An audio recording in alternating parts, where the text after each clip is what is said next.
Students have heard the same rhetoric since March. Those most affected by the coronavirus are elderly individuals with underlying health conditions. College students have felt excluded or immune to this virus for far too long due to false information being spread about their chances for developing COVID-19. While age or health condition might not put them in a high-risk category, it is likely that their race, ethnic background, socioeconomic status, or even Greek life involvement can. I want to host a presentation for students at Indiana State University to educate them on risk factors that may make them more likely to catch COVID-19 and share the truth about the effectiveness of masks. I believe it is time that our Sycamore students understand the importance of masking up during a global pandemic. Some topics I will be covering in the early part of this presentation are general information about COVID-19, a brief history of masks in medical settings, the effectiveness of your favorite mask, and answering the question of how can you and your health be affected by wearing a mask.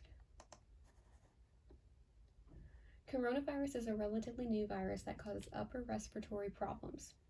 It originated in 2019 and common symptoms include cough, shortness of breath, fever, chills, muscle pain, sore throat, and loss of taste and smell.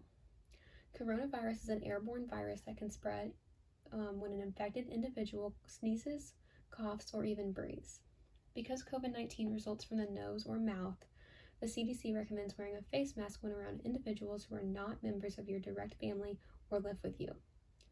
Additional CDC recommendations include avoiding travel, staying home when feeling sick, maintaining a distance of at least 6 feet from other people, and isolating or quarantining yourself if you have a known exposure to someone with coronavirus or are diagnosed yourself. Masks have been a part of medical history dating back to the time of the bubonic plague in 1656. While these masks worn by plague doctors looked far different from those we are familiar with today, the basic functionality of them remains the same. Masks that more closely resemble those worn today first started entering the medical scene in 1897. These masks were traditionally made up of multiple layers of gauze. Face masks have been recorded being used in most all epidemics and pandemics caused by an airborne organism. Today, masks come in a variety of designs, materials, and fits. Some of the most common masks seen in response to the COVID-19 pandemic are N95, surgical, pleated cotton, and neck gaiter masks. Much research has been conducted in regard to the effectiveness of these various mask types, and the primary conclusion drawn is that the mask effectiveness directly correlates to how porous a mask material is, as well as how well it fits around the nose and mouth. This graph indicates two things. Number one, how effective are the most common types of masks, and number two, which type of masks are Americans wearing most often. The yellow-orange bar represents N95 masks. The blue bar represents surgical masks, and the red-orange bar represents a cotton face mask. As you can see, the most effective type of mask is the N95, which provides 95% filtration. Despite it being the most effective mask on the market, it is the least commonly worn, as only 14% of Americans say they wear an N95 mask. The second most effective mask is the surgical mask, with 51% of people saying they wear this style of mask and 55% filtration. Finally, the cloth mask provides 38% filtration, while it is worn by only 61% of Americans.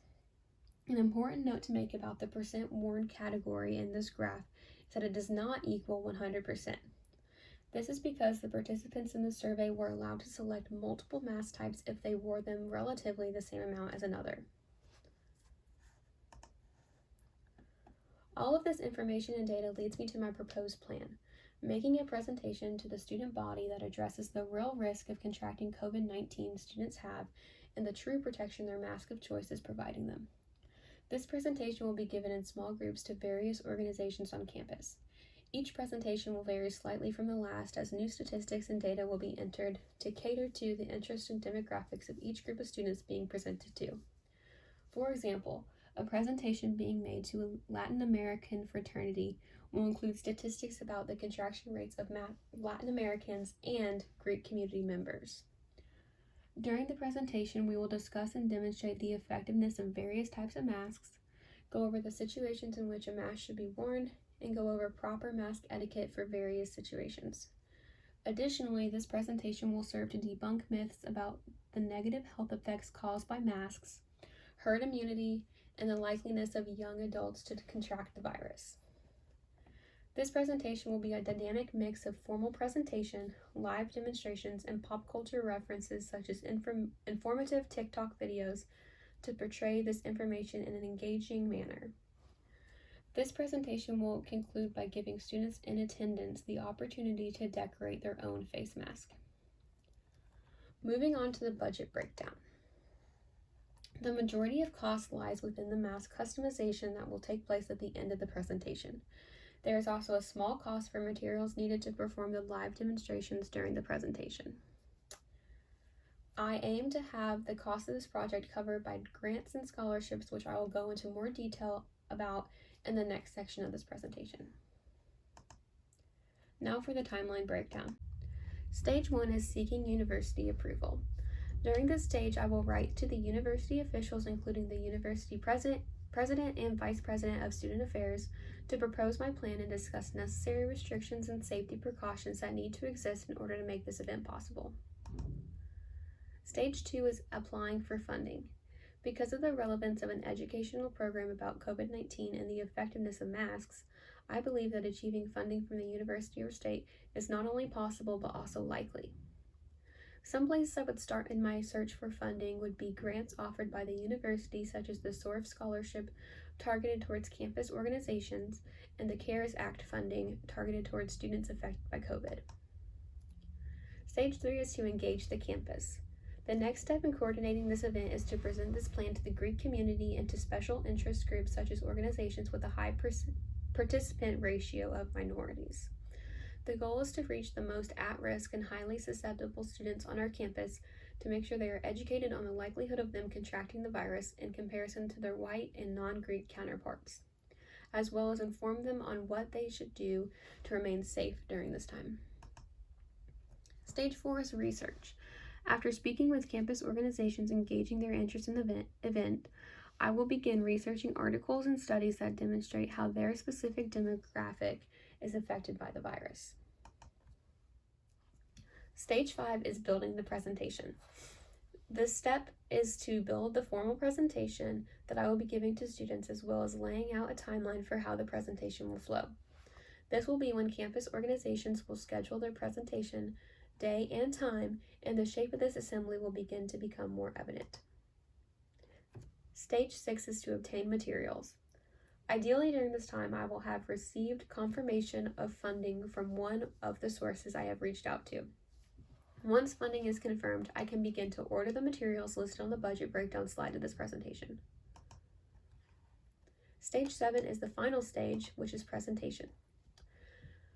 My goals for this presentation include informing students with relevant and accurate information about how the coronavirus affects them personally, debunk misconceptions about masks, and encourage each student to do their part in slowing the spread of COVID-19. Lastly, to gauge success. I will collaborate with FSL to make attendance of this presentation required for President's Cup, provide special incentives to the non-Greek organizations with the highest percentage of participants, and gauge success based on the number of students wearing their masks and the total case numbers of the university.